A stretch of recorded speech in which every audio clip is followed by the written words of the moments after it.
આ વિડીયોમાં હું તમને આઈ કેર નહીં પણ આઈ ડ્રોપ્સની કેર કરતાં શીખવાડીશ. આઈ ડ્રોપ્સ આજકાલ પ્રી પંક્ચર્ડ જ હોય છે, એટલે આમ ટર્ન વધારે ટાઈટ કરવાથી આઈ ડ્રોપ ખુલી જાય છે. પછી ખોલી અને આપણે જૂના જમાનામાં જેમ પિનથી આ ખોલતા હતા એવું નથી કરવાનું, એનાથી ઇન્ફેક્શનના ચાન્સીસ વધી જાય છે. પ્લસ આ કેપ ગમે ત્યાં રાખવાની નથી અને આ ટીપ છે એને હાથથી અથવા તો બીજા કોઈ પણ વસ્તુથી અડવું ન જોઈએ. આઈ ડ્રોપ્સ કેવી રીતે નાખવા? તો હાથ સેનિટાઈઝ કરી અને પછી ઓપન કરવાની બોટલ અને પેશન્ટને ઉપર જોવાનું કહેવાનું અને પેશન્ટની લોવર લિડ એટલે કે નીચેની પાપણ આમ ખેંચી અને એક જ ડ્રોપ આંખમાં નાખવાનું. પેશન્ટની ઉપરની પાપણ નથી ખેંચવાની અને એક જ ડ્રોપ સમાય આંખમાં, બીજું ડ્રોપ્સ હોય તો બારે જ પડે અને બારે જો ડ્રોપ્સ પડે તો સ્કિનની એલર્જી થવાના ચાન્સીસ વધારે હોય.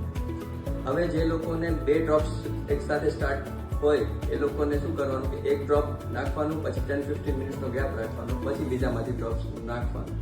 અને કોઈ પણ આઈ ડ્રોપની બોટલ ઓપન કરી હોય એ ડેટ છે એ બોક્સ ઉપર લખી નાખવાની. એને 1 થી 1.25 મહિનો થાય એટલે પછી એ ડિસ્કાર્ડ કરી દેવાના, એ ફેંકી દેવાના અને નવી બોટલ લેવાની.